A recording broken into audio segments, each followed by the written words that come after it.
আসসালামু আলাইকুম ওয়া রাহমাতুল্লাহ। ইন্নাল হামদালিল্লাহ ওয়াসসালাতু ওয়াসসালামু আলা মুহাম্মাদিন ওয়া আলিহি ওয়া আসহাবিহি ওয়া মা ওয়ালা, আম্মা বাদ। সম্মানিত দর্শক শ্রোতা মুসলিম ভাই ও বোনেরা, মহাগ্রন্থ আল কোরআনের তাফসির বর্ণনা অনুষ্ঠানের আজকের ৭৭তম পর্ব নিয়ে আপনাদের সামনে উপস্থিত হয়েছি। সকলকে আজকের পর্বে স্বাগত জানাচ্ছি। আজকে সূরা বাকারার ৭৬ এবং ৭৭ এই দুটি আয়াতের সরল বঙ্গানুবাদ এবং সংক্ষিপ্ত তাফসির বর্ণনা করা হবে ইনশাআল্লাহ। আসুন আমরা শুরু করি। আউযু বিল্লাহি মিনাশ শাইতানির রাজীম। বিসমিল্লাহির রহমানির রহিম। ওয়া ইযা লাকুল্লাযীনা আমানু ক্বালু আমান্না ওয়া ইযা খালা বা'দুহুম ইলা বা'দিন ক্বালু আতুহাদ্দিসুনাহুম বিমা ফাতাহাল্লাহু আলাইকুম লিয়ুহাজ্জুকুম বিহি ইনদা রাব্বিকুম আফালা তা'কিলুন আওয়ালা ইয়া'লামুনা আন্নাল্লাহা ইয়া'লামু মা ইউসিররুনা ওয়া মা ইউ'লিনুন। সাদাকাল্লাহুল আযীম। সূরা বাকারা আয়াত নম্বর ৭৬। আল্লাহ তাআলা বলেন, যখন তারা মুসলমানদের সাথে মিলিত হয় তারা বলে যে আমরা ঈমান এনেছি, আর যখন তারা পরস্পরের সঙ্গে একান্তে গোপনে মিলিত হয় তখন তারা বলে আতুহাদ্দিসুনাহুম, তোমরা কি মুসলমানদেরকে সব কিছু প্রকাশ করে দিচ্ছ, বিমা ফাতাহাল্লাহু আলাইকুম, আল্লাহ তাআলা তোমাদের নিকট যা কিছু প্রকাশ করেছেন তা তোমরা কি মুসলমানদেরকে বলে দিচ্ছ, লিয়ুহাজ্জুকুম বিহি ইনদা রাব্বিকুম, যাতে তারা তোমাদের প্রতিপালকের সম্মুখে কিয়ামতের ময়দানে যুক্তিতর্ক উপস্থাপন করবে, তারা তোমাদের বিরুদ্ধে যুক্তিতর্ক উপস্থাপন করবে। আফালা তাকিলুন, তোমরা কি এটুকুও বুঝতে পারো না, তারা একে অপরকে বলতো। ৭৭ নম্বর আয়াতে আল্লাহ বলেন, আওয়ালা ইয়ালামুনা, তারা কি জানে না যে আন্নাল্লাহা ইয়ালামু মা ইউসিররুনা ওয়া মা ইউলিনুন, নিশ্চয়ই আল্লাহ তাআলা অবগত রয়েছেন যা তারা গোপন রাখে এবং যা তারা প্রকাশ করে। অর্থাৎ তারা যা কিছু প্রকাশ করে, যা কিছু গোপন করে, সব কিছু আল্লাহ তাআলা অবগত রয়েছেন। এই আয়াত দুটি অবতীর্ণের প্রেক্ষাপট হলো, মুনাফিক ইহুদিরা কখনো কখনো নিজেদের ঈমানের সত্যতা প্রকাশের জন্য মুসলমানদের নিকট এই সত্য কথাটি বলে ফেলত যে তওরাতে মুহাম্মদ সাল্লাল্লাহু আলাইহি ওয়াসাল্লামের নবুয়ত সম্বন্ধে সংবাদ এসেছে, কোরআন মজিদ অবতরণ সম্পর্কে, কোরআনের সত্যতা সম্পর্কে সংবাদ রয়েছে, উল্লেখ রয়েছে। যখন তারা মুসলমানদের নিকট থেকে ফিরে এসে নিজেরাই মিলিত হতো পরস্পরের সাথে, তখন অন্যান্য ইহুদিরা তাদেরকে তিরস্কার করত এবং তাদেরকে ভর্ৎসনা করে বলতো যে এই মুসলমানেরাই কিয়ামতের দিবসে সাক্ষী দিবে যে এই ইহুদিরা তাদেরকে তওরাতের মধ্যে আমাদের নবীর সম্পর্কে তারা সত্যতা বর্ণনা করেছিল, কোরআন সম্পর্কে সত্যতা বর্ণনা করেছিল। এই কথাটি বলে তারা একে অপরকে তিরস্কার করত। এই প্রেক্ষিতে এই আয়াত দুটি নাজিল হয়। তো এখন এই আয়াতের মধ্যে আল্লাহ তাআলা যে বিষয়টি বলেছেন যে যখন তারা অর্থাৎ মুনাফিক ইহুদিরা মুসলমানদের সাথে মিলিত হয় তখন তারা বলে আমরা এইমাত্র ঈমান এনেছি, আর যখন তারা নিভৃতে বা গোপনে পরস্পরের সাথে মিলিত হয় তখন তাদের সহচর এবং সহধর্মী হওয়ার দাবি করে। তখন তারা বলে তোমরা সর্বনাশা কাজ করছো, যে মুসলমানদের তোষামত করতে গিয়ে তোমরা তাদের ধর্মের পক্ষে উপকারী কথাবার্তাগুলো তোমরা বলে দিচ্ছ, যা আল্লাহ তাআলা তওরাতে তোমাদের কাছে প্রকাশ করেছেন, কিন্তু বিশেষ উদ্দেশ্যে আমরা তা তো গোপন রাখতেছি, অথচ তোমরা এই গোপন কথাগুলো তাদের মধ্যে প্রকাশ করে দিচ্ছ। এর ফল হবে যে কিয়ামতের ময়দানে তারা তোমাদের বিরুদ্ধে আল্লাহর সামনে দাঁড়িয়ে যুক্তিতর্ক উপস্থাপন করবে। তোমরা তো এই বিষয়টা বুঝতে পারতেছ না? তোমরা কি এই বিষয়টি উপলব্ধি করতে পারো না? মুনাফিক ইহুদিরা তোষামদের ছলে নিজেদের ঈমানের সত্যতা প্রমাণ করার উদ্দেশ্যে মাঝে মাঝে কিছু গোপন কথা তারা বলে দিত। তওরাতে রাসূলুল্লাহ সাল্লাল্লাহু আলাইহি ওয়াসাল্লামের আগমনের সুসংবাদ বর্ণিত হয়েছে, কোরআন মজিদ সম্পর্কে সংবাদ উল্লেখিত রয়েছে। এই কথাগুলো তারা বলে দিত। এই কারণেই তারা একে অপরকে তিরস্কার করত। তাদের কি এই কথা জানা নেই যে আল্লাহ সব কিছুই জানেন? তারা যা কিছু গোপন করে এবং যা কিছু প্রকাশ করে, এটি আল্লাহ তাআলা ৭৭ নম্বর আয়াতে বলেছেন। কাজেই মুসলমানদের কাছে মুনাফিকদের কুফরির বিষয় গোপন করে এবং হুজুর সাল্লাল্লাহু আলাইহি ওয়াসাল্লামের সুসংবাদ সম্পর্কিত বিষয় গোপন করে কোনো লাভ নেই। আল্লাহ তাআলা সব কিছুই জানেন। সেই অনুযায়ী তিনি উভয় বিষয়টি মুসলমানদেরকে বলে দিয়েছেন। আল্লাহ তাআলা আয়াত নাজিল করে মুসলমানদেরকে এই বিষয়টি বলে দিয়েছেন।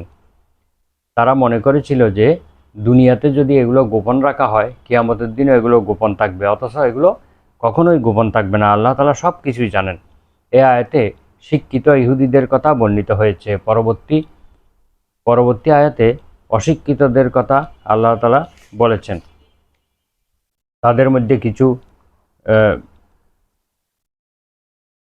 কিছু অশিক্ষিত রয়েছে যারা আল্লাহর বিধান সম্পর্কে কোনো জ্ঞান রাখে না, কিন্তু আকর্ষণীয় কথাবার্তা বেশ ভালোভাবেই তারা বলতে পারে, মনে রাখতে পারে। তারা আর কিছু নয়, তারা কিছু সবসময় অলীক কল্পনায় বিশ্বাস করে এবং অলীক কল্পনার জাল বুনতে থাকে। এর কারণ হচ্ছে কিছুটা তাদের আলেমদের অসম্পূর্ণ শিক্ষা, আর কিছুটা তাদের নিজস্ব বোধ শক্তির অভাব। এমত অবস্থায় তাদের কল্পনাবিলাস ছাড়া সত্য অনুসন্ধান কোনোভাবেই সম্ভব নয়। তাদের এই কুসংস্কার প্রীতির জন্য আলিম সম্প্রদায়ের বিশ্বাসঘাতকতায় প্রধানত দায়ী, ইহুদি আলেমদের বিশ্বাসঘাতকতায় দায়ী।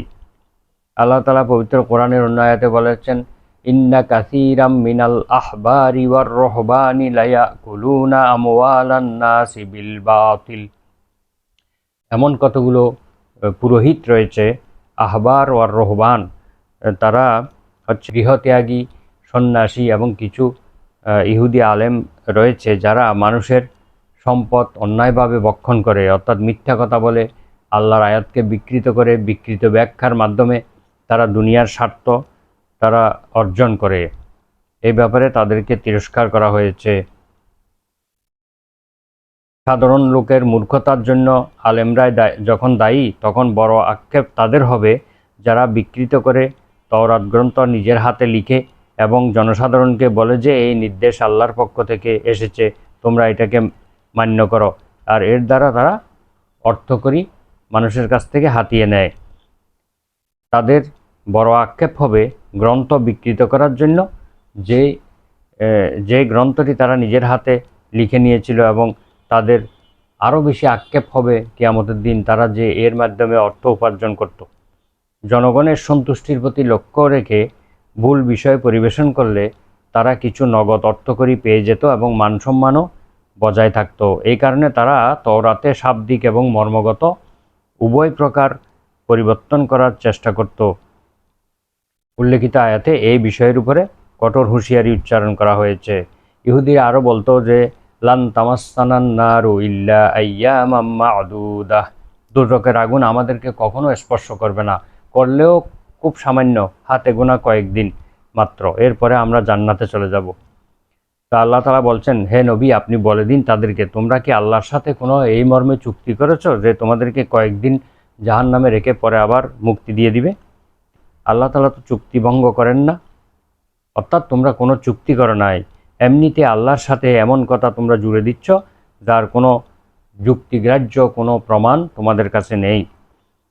তো তফসিরকারকগণ ইহুদিদের এই বক্তব্যের বিভিন্ন ব্যাখ্যা দিয়েছেন। তন্মধ্যে একটি ব্যাখ্যা হলো, ইমানদার ব্যক্তি গুনাহগার হলে গুনাহ পরিমাণ দুজকে শাস্তি ভোগ করবে, কিন্তু ইমানের ফলস্বরূপ চিরকাল তারা জাহান্নামে থাকবে না, কিছুকাল পরেই তারা মুক্তি পাবে। ইহুদিদের দাবির সারমর্ম হলো এই যে তাদের বিশ্বাস অনুযায়ী মুসা আলাইহিস সালাম প্রচারিত দিন রহিত হয়নি, কাজেই তারা ঈমানদার। ঈসা আলাইহিস সালাম ও হুজুর সাল্লাল্লাহু আলাইহি ওয়াসাল্লামের নবুয়ত অস্বীকার করার পরও তারা নিজেদেরকে কাফের নয় বলে দাবি করে।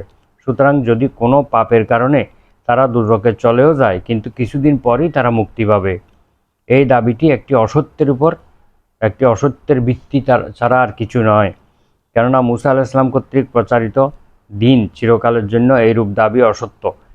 অতএব ঈসা আলাইহিস সালাম ও হুজুর সাল্লাল্লাহু আলাইহি ওয়াসাল্লামকে অস্বীকার করার কারণে ইহুদিরা কাফির হয়ে গিয়েছে। কাফিরদের কিছুদিন পর দোজখ থেকে মুক্তির কোনো অঙ্গীকার বা কোনো ধরনের কথা কোনো আসমানি কিতাবে নেই, বরং তাদের ব্যাপারে খালিদিনা ফিহা আবাদা, তারা চিরস্থায়ী হবে জাহান্নামে, এই বিষয়টি রয়েছে। ইন্নাল্লাযীনা কাফারু ওয়াল মুশরিকিনা ফি নারি জাহান্নামা খালিদিনা ফিহা, নিশ্চয়ই যারা কুফরি করেছে এবং মুশরিকগণ তারা জাহান্নামে চিরকাল স্থায়ী হবে। এ ব্যাপারে পবিত্র কোরআনে অসংখ্য আয়াত রয়েছে। তো এই আয়াত দুটিতে আল্লাহ তাআলা যেই বিষয়টি উল্লেখ করেছেন যে মুনাফিকদের চরিত্র হলো যে তারা যখন মুসলমানদের সঙ্গে সাক্ষাৎ হয় তখন তারা মুসলমানদের অন্তর্ভুক্ত বলে দাবি করে, আবার যখন নিজেদের মধ্যে পরস্পর সাক্ষাৎ হয় তখন তারা তাদের নিজেদের দ্বীনের উপরে তারা অটল আছে বলে দাবি করে। এবং অন্য আয়াতে এসেছে তারা মুসলমানদের সঙ্গে ঠাট্টা করে বলে তারা দাবি করে। তো এই এই ইহুদিদের একটি দল কথার ছলে মুসলমানদেরকে তারা তওরাতের সত্য কথাগুলো বলে দিত, তখন আরেক দল তাদেরকে তিরস্কার করে বলতো যে তোমরা এই সত্য কথাগুলো যে বলে দিচ্ছ মুসলমানদেরকে, এগুলো তোমাদের বিরুদ্ধে কিয়ামতের দিন প্রমাণ হিসেবে দাঁড়িয়ে যাবে। মুসলমানরা তখন বলবে তোমরা নিজেরাই তওরাতের এই কথাগুলো বলেছিলে, অথচ তোমরা নিজেরা এটা পালন করো নাই, তোমরা এটা মেনে নাও নাই, তখন তোমরা ফেঁসে যাবে। এই বিষয়ে তারা পরস্পর তিরস্কার করত। তারা মনে করত যে এই দুনিয়াতে এগুলো গোপন রাখলে কিয়ামতের দিনও গোপন থাকবে, মুসলমানরা তাদের বিরুদ্ধে অভিযোগ করতে পারবে না। কিন্তু এই বিষয়টিকে খণ্ডন করে আল্লাহ তাআলা পরের আয়াতে বলেন, তারা কি জানে না যে আল্লাহ তাআলা তারা যা গোপন করে সেটাও জানে এবং তারা যা প্রকাশ করে সেটাও আল্লাহ তাআলা জানেন। এই বিষয়গুলো আল্লাহ এই জন্য মুসলমানদের কাছে প্রকাশ করে দিয়েছেন। তাহলে এই চরিত্রগুলো যেন মুসলমানদের মধ্যে কখনো না আসে, এই জন্য আল্লাহ তাআলা অতীত ঘটনাবলী উল্লেখ করে আমাদেরকে শিক্ষা দিয়েছেন যে আমরা যেন এই ধরনের আচরণ না করি, সব সময় আমরা এক পথে থাকি, দুই নৌকায় পা না দেই, আমরা যেন দ্বিমুখী আচরণ না করি এবং সত্যের উপরে আমরা অটল থাকি। এবং এই কথাও যেন আমরা বিশ্বাস করি যে আল্লাহ তাআলা আমরা যা প্রকাশ করি তাও জানেন, যা গোপন করি তাও জানেন। এটাই হচ্ছে ঈমান। এর উপর ভিত্তি করে আমরা আমাদের জীবন পরিচালনা করব। আর যে ব্যক্তি বিশ্বাস করবে যে আল্লাহ তাআলা গোপন এবং প্রকাশ্য সব কিছু জানেন, এই বিশ্বাস যদি সত্যিকারভাবে কেউ অন্তরে পোষণ করে, তাহলে তার পক্ষে কখনো আল্লাহর বিরুদ্ধাচরণ করা, আল্লাহর আনুগত্য ছেড়ে দেওয়া বা কোনো গুনাহের কাজে লিপ্ত হওয়া তার পক্ষে কখনো সম্ভব নয়। আল্লাহ তাআলা আমাদেরকে এই আয়াতগুলো থেকে শিক্ষা গ্রহণ করার তৌফিক দান করুন। ওয়া আখিরু দাওয়ানা আলহামদুলিল্লাহি রাব্বিল আলামিন। সুবহানাকা আল্লাহুম্মা ওয়া বিহামদিকা আশহাদু আল্লা ইলাহা ইল্লা আনতা আস্তাগফিরুকা ওয়া আতুবু ইলাইক। আসসালামু আলাইকুম ওয়া রাহমাতুল্লাহ।